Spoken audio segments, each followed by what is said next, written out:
courage to shine. I'm delighted to welcome Eileen Forrestal to the You and Your Business studio. Hi, Eileen. Hello, Alec. Delighted to be here. Thank you for inviting me. I'm delighted to have you. Fantastic. I got over that tongue twister at the beginning, so we're okay. We're doing well, and you will recognize that. As you know, I take people from their last year in school to where they are today, but take me back to that last year in school. And what was on your mind? What were you going to be doing with your life? Well, what was primarily on my last year in school was terror.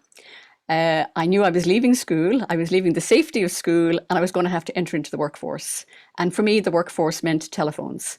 And I had a stammer, and I was just petrified of telephones.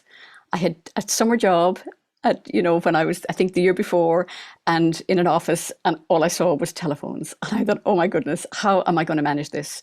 So that totally preoccupied me. So, I could study, it was not a problem. But the thought of actually entering the workforce and speaking to people, like real people, grown-ups, was just really, really frightening. So that was it. So I spoke, my brother had gone to college the year before me. He spoke college in sort of very, there was no telephones. And I thought, what's the longest course in college? And I thought, oh, medicine. Okay, I'll just do it. I'm sure I'll get the points for medicine. That'll be okay. I'll apply for medicine. It'll be the longest course in college. And then I thought, well, if I could just get that out of the way, then the stammer would be gone by the time, if I had 7 years. 7 years to relax, because it was just so stressful. School was just incredibly stressful. And so I decided I didn't speak in school anyway. And I thought, all right, I'm not going to speak. Okay, so that presented a challenge going out. So you decided to, I won't say hide yourself away, but you immersed yourself in medicine. How did you find that? I mean, in terms of, it's not everybody's cup of tea, if I may say so. Well, to be honest, I actually loved it. I mean, it was really, really interesting, and I did have a kind of an attachment to Marcus Welby, MD, television program. Some of your listeners might remember. And it was just really, it was interesting. And I kind of loved it. I mean, learning was, that's one of my things. It's like, gosh, I'm just endlessly curious. So it was like learning more. And then I really kind of felt it was very altruistic as well. I thought, gosh, you can do good in the world. Doctors, you do good things. So I just need to learn a lot. So put my head down, just learn. Don't worry about too much things, don't worry about talking to anybody, and just make sure, and just don't present. So no presentations. I got through the entire medical school curriculum and I never presented a case. So I don't know how I did that, but that's how good I got at hiding my stammer. So that was kind of really, so look, I enjoyed medical school, and then I found myself as a doctor, and I thought, oh, okay, how am I going to hide this one? How am I going to do this? So that was a whole other ball game, navigating. But I suppose what people tend to forget is, you've identified one particular challenge that you had, which was about to shape your early career, but at the same time, other people have other different challenges. So you managed and navigated your way through it. In terms of the whole internship and that probably gave you an opportunity to travel a bit. Tell me a bit about that. Well, my internship, I expected obviously to, stay in Ireland. I was kind of what I thought was kind of a good student. I did not expect to be made redundant from my intern year. Medical students, doctors are not redundant. But in 1982, there was a recession, and I found myself halfway through my intern year in the UK. And there had been no jobs in Ireland, and there was nowhere to go. So I went to the UK. So they kind of took me in, the NHS. It was really great. And I could sort of hide as well in the NHS, like nobody knew me. So I just was this really, really, really quiet, studious person. And I just worked really hard, and I would just do all, different jobs, whatever was offered to me, I would do it. And it was all kind of building up experience. And, when I had been a medical student, I had gone to Africa literally as a student. And I just saw, oh my goodness, the need in developing world for medical expertise. Like, I was only a medical student and I still could actually make a difference there. It was really humbling. So when I was training, a lot of my training was, well, this is really good experience because I'll be able to use it when I go to Africa and when I, work in a developing world. So that was just really it. I just kind of kept my head down, did the work, and and then I suppose during a lot of my, time off, I would spend a lot of time traveling. And again, probably with my stammer, I was very reluctant to apply for permanent jobs or stay very long because somebody would eventually find out. So I did a lot of locum work. So it was just really, really getting a lot of experience and working really hard, and then using a lot of that, other time to travel and just experience the world, which was the most amazing education I ever got. I mean, it was just incredible. So I think that It's was amazing. Yeah, it's amazing. You took something which you saw as a weakness in you, but it actually propelled you in a different way in terms of traveling and experience. And as you said, making a difference. We did in our sort of pre-interview talk about your experience around AIDS at the time, and suddenly feeling how inadequate the whole medical system was to deal with that. Well, yes. I mean, as a medical student, I kind of thought, oh, when when I come back as a doctor, I'll be experienced, I'll be able to do something worthwhile. But when I did go back, I went back in 93, I think it was about 93 or 94. And I went to Zambia, and AIDS was just rife. It was just incredible. I was just hit with this wall of, it was just, it completely decimated the health service. So, when I would go to the hospitals, it was just like, there was full of equipment, but nobody could operate the equipment. There was patients that didn't even have names. It was horrendous. And then I did a lot of work down in the townships, and, people didn't have they didn't have the money to go to the hospital. They didn't have a wheelbarrow to carry the patient. They didn't have, someone to push the wheelbarrow if it was like that. I mean, it was just incredible. It was so far below anything I could even have comprehended, even as a student when I got there. So I didn't, I stayed a lot short. I just stayed 6 months, and circumstances had it that I just had to return. And it was such a humbling experience. I go with all my expertise and all my experience, and I'm dealing with, this is what's happening on the ground. There is an incredible pandemic that is just devastating the community. And I was helpless, and all of my equipment and my fancy drugs, and this made absolutely no difference. And I just kind of, really, you have to deal with what you have to deal with on the ground. It was just, as I say, such a humbling and a learning experience that, the world is just, it's just the way it is in the world. Yes, it's interesting going with this sort of altruistic view and thinking that you can make a significant difference on the ground, but suddenly finding your hands tied by circumstance rather than anything that you've done. Well, there is that, but there's, I was also in Cambodia, and I was on a humanitarian sort of issue, and we were bringing water filters to families, and we had 6 water filters. And I ended up having to raffle 6 water filters between 88 families. And the nearest water they had was a Dengue River about 4 kilometers away. And then, so there I am, like in Cambodia at this, just place, you could call it a village or a town, whatever it was, dealing with these families. And literally 2 weeks later, I was in Disneyland in California. And I'm just getting like, the world is just mind-boggling. Now, I can't really be a judge on that, because I'm the person who's privileged. I'm the person who has a passport. I'm the person who has money.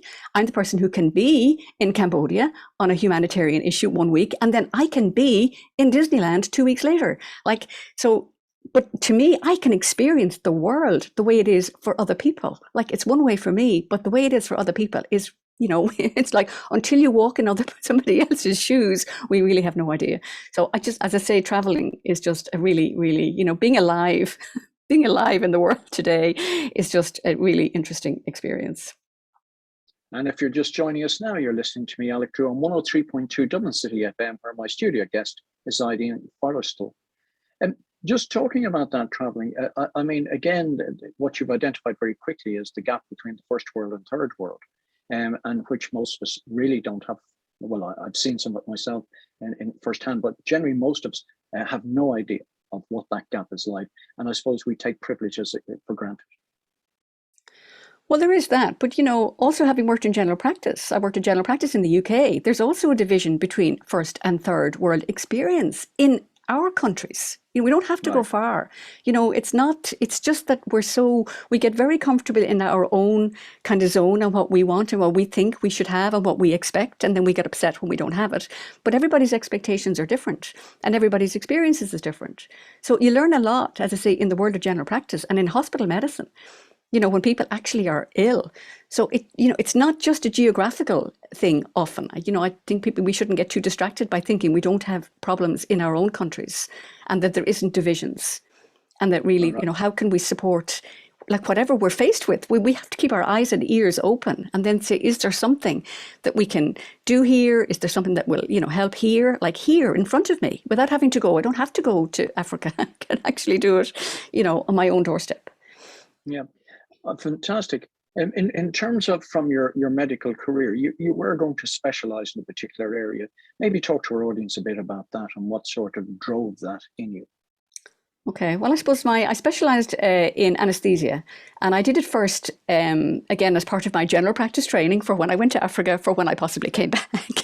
But really it was but I actually really enjoyed anaesthesia. There was just something about my personality and about, just being able, just having this, I don't know, it was whatever. And, but it was also very interesting. Somebody remarked when I was writing my book, somebody remarked that, I spent like a career, like 20 years as an anaesthetist, and it was like putting tubes down people's throats. And the reason I had my stammer in the first place was because I had a stomach washout when I was 3. Oh, wow.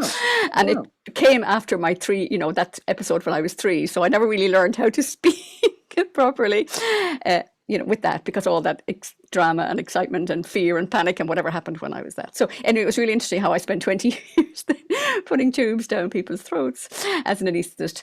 But so that was just my, I just really enjoyed it. It allowed me to, I suppose, it's just, again, such a general area, because the anaesthetist is in, is in the labour ward, they're in the A&E, they're in the intensive care unit, you're in the operating theatre, you're with paediatrics, you're with you're everywhere. Like, it was really, for me, being such a kind of a wide experience, person who wants more and more experience, it was a great way to be able to contribute kind of on that level. So I just loved being an anaesthetist. I really did. Well, I suppose there's a sense of immediate gratification around it. Exactly.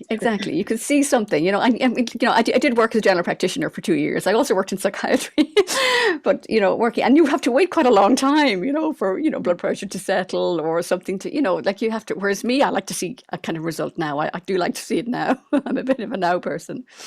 No, this is it. Fantastic. Mm-hmm. So, I mean, you were doing that, you were traveling, but you were to come back to Ireland. Well, no, this is it. I was back in Ireland. I came back in Ireland in 95. I eventually came back to Ireland, and I got my position in Sligo General. So I was the consultant anaesthetist there. And so yeah, that was as it. I would say, I presume you're wondering how come I'm on the business program. No. I'd say medicine is a business in itself. Okay, well, that's true. We'll get along to that. That's true. But anyway, I was involved in a fundraising activity when I was here in 2006. So I was in fundraising, and I was doing a cycle for ActionAid. I was for Cambodia. So my commitment was to Cambodia still. And it was just, raising money. And how could I raise money for ActionAid? And not really very good at fundraising. I looked at I used to buy a little diary called the Irish Survivors Diary. And the Irish Survivors Diary helped me a lot, being an anaesthetist. And it was a really good balance, a little inspirational diary with little messages and just nice and simple. And I just liked my little diary. So anyway, I thought, I had a brainwave, and I thought, well, I wonder if the person who does the diary would give me some of the proceeds for their Christmas sales for my fundraising. So I went back to the shop where I used to get the diary. I got it for about 3 or 4 years. And they said, oh, that person is Glenda, she lives in Strand Hill. So I said, oh, that's very handy. So I popped out, anyway, they're 5 miles out to Strand Hill, and knocked on her door and put my proposition. And then she said, oh, she was thinking actually of not doing it anymore. Her husband had died, and, she wasn't really, she just didn't really have the heart, I suppose.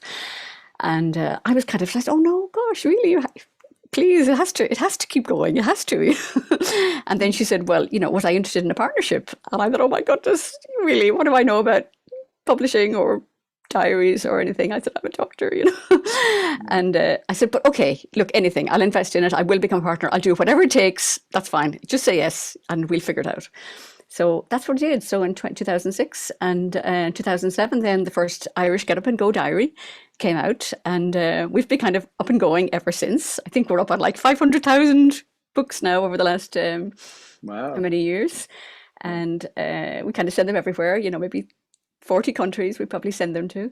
And we have, you know, a range of products now, different products. So that's kind of what I was doing. And I was doing, as I say, part-time. So I was doing my, you know, I was working as an anaesthetist, and I was also doing the diaries. And then in 2013, then I was invited to an entrepreneur retreat on Bali. Right. I didn't know anything about entrepreneurs. I hadn't really heard much about that word. I certainly didn't associate it with myself. And I said, of course not. No, I don't want to go to Bali to an entrepreneur retreat. Thank you very much. And then the person said, oh, well, you know, we're just wondering, you know, we had followed your diaries on Facebook, and we thought maybe you were interested in having global impact, you know, and this is a global group. And I thought, oh, well, of course I'd like global impact. Absolutely. Yes, please. So I said, yes, okay, I'll go to Bali for a month, you know, no problem. So I got, you know, took my unpaid leave from the hospital and popped out to Bali. And then I was kind of hit with like, oh my goodness, talk about the mentoring, you know, for a month. My goodness, did I learn so much about like business and ideas and entrepreneurs and team and, you know, Google Analytics. I mean, I got it all like in 2013. And I said, oh my goodness, what's happening in the world is just extraordinary, you know, and, you know, digitalization and distribution networks and logistics. I thought, oh my goodness, this is like so exciting. So anyway, when I came back and I thought, now what'll I do? Because, you know, I was really enjoying my job, but I could also see the potential here. I thought, oh gosh, you know, this is real fun, and I love this, and I love words, and I love writing, and I love, you know, sharing the messages like that are in the diary. And it's great, like, you know, what I do, but like, you know, one pair of hands or, you know, a million words, like really, you know, you can make more difference with words than you can with drugs. You certainly can. And but I in terms of all of that, and what you've demonstrated very quickly is the one word that every entrepreneur has in their vocabulary. When asked about something, you said yes. Yeah. There we go. I think it's a Richard Branson one. I think he says just, you know, say yes and figure it out later. Exactly. And you had that.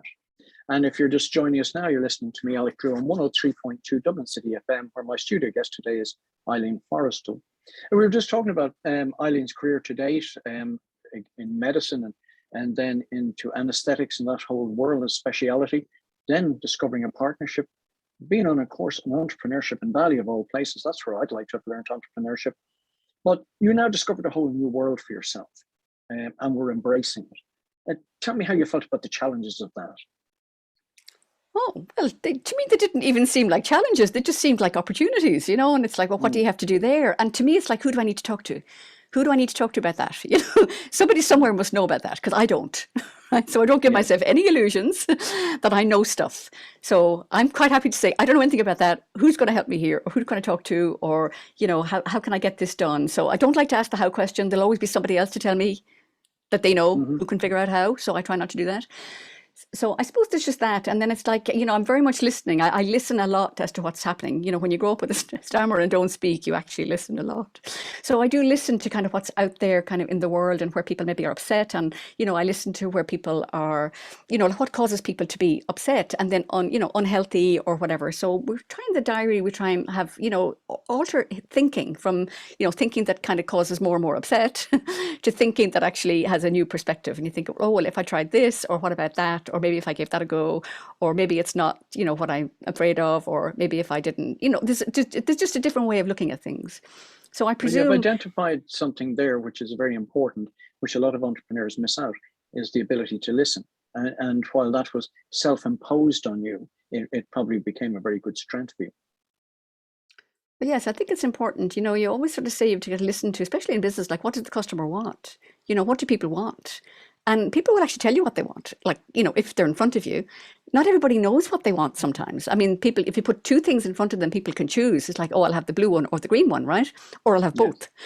But, you know, sometimes, so it's a little bit challenging sometimes to decide what is it that the, you know, customers want. So I'll say, well, what do I want? I'm a customer. So I'll always look at myself and I'll think, well, you know, what do I want? And really what I want is I want something to inspire and motivate me every day, because I love putting these diaries together, right? Now, I get great value out of putting the diaries together. So if I get great value out of putting them together, because I'm awash in, I suppose, positive words, that's just what that's the water I swim in, right? So then, you know, and I have to kind of read, you know, listen to the newspaper, read the news, and I think, oh, that's interesting. You know, that is what's happening. So, and then I think, well, what kind of what can I bring to that situation that's going to help, that's going to have, not have me drown? I've got to actually be able to manage life.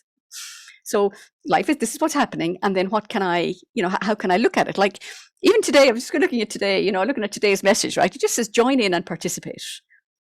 Yeah. Today's message, right? So I could say, well, no, I'm going to opt out, I'm just going to whatever, or I'm going to observe or whatever, or I could just join in and participate. So whatever is on, maybe I could join in, maybe I can help, maybe I could offer something. So there's always something other way when you hear a third party speaking. And this book, consider it's a third party speaking, because a lot what goes on inside you between your two ears is like just one party having a party, right? So when you listen to the other, something else. So the book is almost designed to be listened to. And remind our listeners of what the book is. Oh, the book is The Irish Get Up and Go Diary. The Irish Get Up and Go Diary. Fantastic. Irish Get Up and Go Diary, yes. I mean, in terms of the whole entrepreneurship as well, experience and learning curve, you got the reality of numbers. I got the reality of numbers big time, yes. Yeah. Again, there's a little expression that says I'm kind of numb to numbers. I didn't when I did maths in school, it didn't really matter, whether I got the answer or not, as long as I did it the right way. There had to be a way to do it. And the answer was kind of irrelevant. You just had to make sure you knew how to do it the right way. So numbers to me were kind of alien, as in the actual number. But when I went to Bali and we were getting a lot of that mentoring, I realized everything was about numbers, the number of customers, the number of touch points, the number of, everything seemed to be about numbers, everything analytics, you were drilling into data, it was all about the numbers. So I got that like really on a plate. And then when I came back, I'm thinking, okay, now what am I going to do, right? So I am back in my job. I'm going to my first list in the hospital. We've now have brand new operating theatres, and right. I'm now approaching the operating theatre and I'm going to do my list. And outside the door, the nurse is writing up on the whiteboard that the operating table now in theatre 3, which is our obstetric theatre, which is standard for every obstetric theatre around the world, it's not just Ireland, is that the operating tables can now take patients weighing up to 450 kilos. Wow. And I just stop in my tracks and I just look at that number and I thought, wait a minute, I'm 60 kilos. I'm not very big. Yeah. I said, and now we're going to be operating on people and delivering babies from people. Women, weighing 450 kilos. I thought, I don't think that's right. For me, that wasn't right. For me, it just didn't sit. I said, I don't think, the job of a medical or doctor or, anybody in what we call a caring profession is just going to concentrate on having, bigger doors and, bigger beds and bigger ambulances and bigger CT scanners. I mean, I don't think that's the way to go. I think we need to go a different direction. So I said, okay, I think I'll choose now. So I decided to retire from my medical career, great and all as it was. With my one pair of hands, I would put my one pair of hands and take up the pen, and I would just concentrate really on spreading the words. So like I said, after 20 years of putting people to sleep, I am now interested in waking people up, because people have a lot more, power and a lot more resources and a lot more resilience and all of the things that we have. I mean, we have buckets of it in here, in this little package called body, right? And what we do with it. And what comes out of our mouth is really important. And what goes in our ears is important. And what goes in our eyes is important. But what comes out of our mouth is really important. And what we use our little body for and where we want to bring it and where we show up and all that kind of thing. It must be an interesting challenge in this sense, because on the positive side, we all have access to global communications. And at the same time, unfortunately, global communications is often possibly leading people into unhealthy lifestyles. And how do you combat that? Well, I think that's maybe what the purpose of the diaries are, because it's like, I know what encourages me and I know what keeps me up and going. So if it keeps me up and going, maybe it will keep other people up and going. This kind of, as I say, when I didn't want this to die in 2006, it's because it was really important to me. It provided real balance for me, in the thing, like, being a consultant anaesthetist on call for 250,000 people in the Northwest is a stressful place to be on a weekend by yourself. So when you're sitting, so for me, working with these diaries and getting my thinking, like 99% of what you worry about never happens. Like, that's true. Now, Yes. you know, other things do happen that maybe we don't even worry about. Things have happened. We're dealing with something now that we didn't worry about this like 2 months ago. Yeah. We've had to deal with COVID. We didn't worry about COVID like 2 years, you know, we say 3 years ago. So stuff happens all the time. And it's like, we have to deal with what's happening right now. We can't be in an argument with it. We can't be, you know, saying, oh, it shouldn't be happening. It is happening. And, you know, getting upset about it and getting angry about it might or might not make a difference. But really, we have to make sure that we keep ourselves kind of well and keep the, you know, balance within ourselves, no matter what we're dealing with. And then we can deal with things with way more, you know, in a thing without succumbing and becoming ill, because that's the main focus, is that we don't become ill. Right. I suppose in the minute we've got left, because these shows really fly through, will you tell people how they can connect with you, and the publications as well, and maybe give me a 30-second message to finish up on? There's a challenge for you. Okay. Well, look, we have the I mean, the website is very self-explanatory. So it's getupandgodiary.com, and all the diaries are for sale on that, and we send them everywhere, all around the world. We also have digital versions of practically everything because, you know, during COVID we had to pivot like everybody else, so we have a lot of digital content.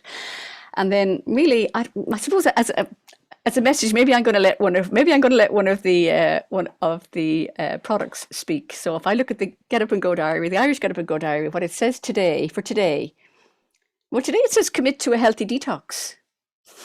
Oh, there we go. That's what it says today. So it could be anything. It could say anything. You know, it could say something like, for myself, I am an optimist. It does not seem to be much use being anything else. Well, I think that's a very positive message to finish on. Listen,